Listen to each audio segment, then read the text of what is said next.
Bonjour à tous, donc on va voir ensemble, on va lire ensemble un article du Monde qui est sorti maintenant depuis quelques mois, voire quasiment une année, l'année dernière, donc en novembre 2023, où Gabriel Attal s'inquiète du niveau scolaire des élèves de 4e. Donc ça c'est l'intitulé, je vais vous le mettre, ou peut-être quelques passages sur le côté. Alors forcément, en 2023, s'inquiéter uniquement en 2023, imaginer qu'il puisse y avoir des problèmes, ça remonte évidemment à bien plus longtemps. Donc après la publication des résultats des évaluations nationales de français et de mathématiques, donc les deux matières, on va dire, principales au collège, moi je peux donner une expertise en tous les cas du collège, puisque j'ai enseigné la discipline, donc la physique-chimie, mais aussi les mathématiques. Donc passé en septembre, le ministre de l'Éducation, alors à l'époque il était évidemment ministre de l'Éducation, promet des mesures fortes sur le collège au début de décembre. Alors franchement déjà pour que ça porte ses fruits c'est assez compliqué, d'autant que quand bien même tu fais une expertise sur le niveau, il faut vraiment qu'il y ait une réforme structurelle sur le fonctionnement tout simplement de l'établissement. Alors les résultats ne sont pas tous à la hauteur. Le ministre de l'Éducation nationale a rendu public, donc le lundi 13 novembre, le bilan des évaluations. Alors ça concerne le CP, le CE1, le CM1, la 6e et la 4e sur des compétences en français et en mathématiques. Alors comme je t'ai dit, moi c'est plutôt à partir de la 6e. D'accord, j'ai eu des élèves de 6e jusqu'en 3e et ça remonte il y a déjà quelques années. Donc j'imagine que au vu de l'examen de 2023, les choses se sont aggravées par rapport à moi où j'étais en fonction il y a à peu près 5 ans. Alors, selon le ministre de l'Éducation, donc c'est selon lui, ça c'est très important, Gabriel Attal, les résultats donc, des élèves de 4e ne sont pas satisfaisants. Donc pas satisfaisant, ça ne veut pas dire grand-chose. Mais c'est ce qui est plus important, c'est la suite, et sont même plutôt inquiétants. Donc là, c'est vraiment, c'est ça le point le plus important, c'est inquiétant. Satisfaisant, on pourrait imaginer qu'un élève ou une classe ou un niveau scolaire plutôt moyen mais passable, donc au-dessus de 10 par exemple, si on devait donner une valeur numérique, ça reste pas satisfaisant mais pas non plus inquiétant. Inquiétant, c'est bien au-delà. Donc déjà, c'est deux choses qui sont différentes. Et alors là, c'est plus inquiétant, c'est lunaire. Quand on pense qu'un peu plus de la moitié des élèves ne lisent pas convenablement. 4e, de ce que j'ai compris. Et en mathématiques, plus de la moitié ne maîtrise pas la résolution de problèmes et la géométrie. Donc si vraiment le constat, c'est les résultats d'élèves de 4e, il faut savoir que quand on est en 4e, on a fait tout un processus. On est à l'école depuis maintenant de l'âge de 3 ans. Donc imagine que tu arrives en 4e, dont un peu plus de la moitié des élèves ne lisent pas convenablement. Et ça, c'est vraiment un problème qui va toucher toutes les disciplines. Et moi-même, en sciences physiques, je suis percuté et je l'ai constaté que le problème de compréhension, un exemple tout bête, s'il n'y a pas de point d'interrogation dans une question, parce que ça peut arriver que dans une question, elle est formulée de telle façon qu'il n'y a pas de point d'interrogation, j'ai toujours des élèves qui vont me dire « Monsieur, il n'y a pas de question ». Donc tu t'aperçois que c'est vrai qu'on est confronté à ça. Mais bon, c'est bien qu'ils s'en rendent compte en 2023.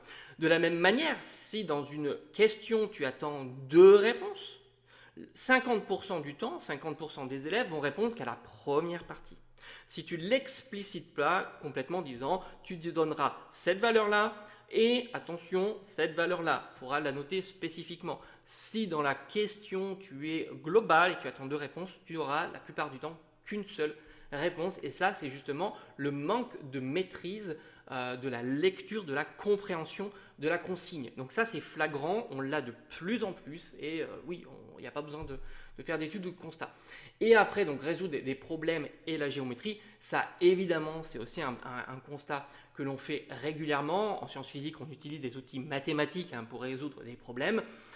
D'autant qu'on est censé introduire ce qu'on appelle la tâche complexe, on va dire en 3e, même en 4e. La tâche complexe, ça consiste tout simplement à que l'élève par lui-même fasse une étape de calcul supplémentaire qui n'est pas demandée. Sinon, il ne peut pas trouver le résultat final. Ça s'appelle une tâche complexe. C'est-à-dire que par lui-même, il va calculer quelque chose qui n'est pas demandé, mais qu'il va devoir utiliser pour faire la suite. Et ça, on a de réelles difficultés. Et je me souviens, j'avais un parent d'élève qui m'expliquait pourquoi mes notes étaient un petit peu plus faibles globalement sur ma classe que les autres disciplines, nos autres collègues. Et je lui avais tout simplement expliqué qu'en troisième, j'introduisais systématiquement 2 points sur une tâche complexe, parce que au lycée, on en fera de plus en plus.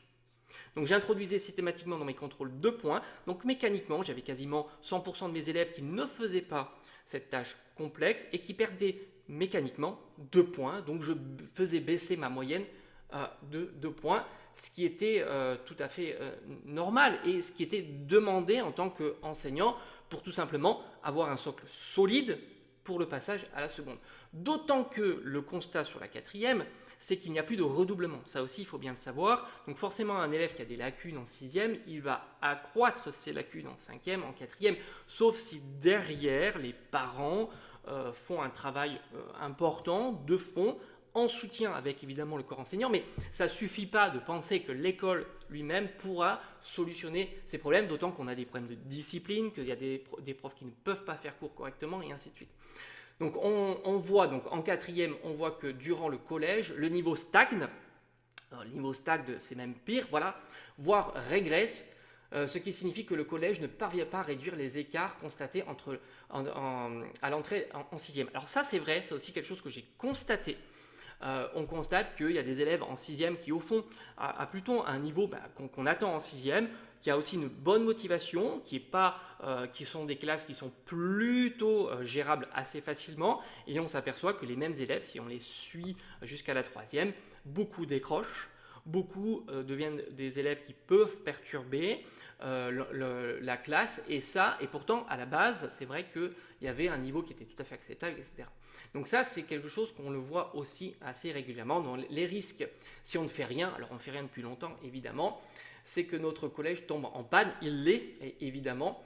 Salam, donc Monsieur Attal, pour la première fois cette année, les élèves de 4e bénéficieront des évaluations nationales communes à tous les collèges. Alors c'est vrai qu'aussi la façon de noter, on le constate sur la façon de noter, d'ailleurs j'en ferai peut-être une vidéo, l'évolution de la façon de notation, où justement on est contraint de plus en plus, et à un certain moment on peut se poser la question avec humour évidemment, de savoir si on ne va pas mettre des points sur la présentation. On ne peut pas faire sur l'écriture, parce que l'écriture, tu le notes pas, hein, ça c'est quelque chose qu'on te dit, hein, la façon dont c'est la qualité de l'écriture, hein, on ne va pas pénaliser un élève qui écrirait mal, on va faire l'effort évidemment de déchiffrer. Donc voilà, on pourra faire la suite hein, évidemment, parce que c'est très intéressant, mais imagine-toi qu'en quatrième, la moitié des élèves n'ont absolument pas le niveau en français et en mathématiques, ce qui va évidemment impacter toutes les autres disciplines, parce qu'il y a des vraies réformes de fond qu'il faut, hein, par exemple le redoublement, un redoublement pertinent aussi, parce qu'on s'aperçoit qu'au fond, pourquoi on abandonne le redoublement? Parce qu'il n'est pas pertinent. En gros, l'élève perd une année, on va dire pour rien, puisque l'année suivante, il se passe exactement la même chose. Donc tout ça ne peut pas se régler avec quelques petites mesures, mais c'est vraiment une refonte à la base, et qui passe avant tout par le fait qu'une classe ne doit pas être agitée, un enseignant ne doit pas perdre énormément d'énergie à contenir. On vous dit souvent, et c'est à tort, qu'on doit se faire respecter. Non, la classe, les élèves doivent respecter l'établissement, c'est le contrat. Hein. Un élève, une classe respecte l'établissement, respecte le corps enseignant, respecte l'administratif et ainsi de suite. Bon bref, on a fait le tour de ce petit article, peut-être que j'en rajouterai d'autres passages, parce que c'est vrai que c'est très intéressant, et le constat, et c'est ça qui est assez marrant, parce que tu vas discuter avec les inspecteurs qui font l'éducation nationale, ils vont te dire que c'est ton avis si le niveau est catastrophique, alors que là c'est pas un avis, c'est pas le mien en tous les cas. Je ne partage l'avis du ministre et de son expertise qui a été réalisée l'année dernière, c'est pas ancien. Allez, je te dis à bientôt.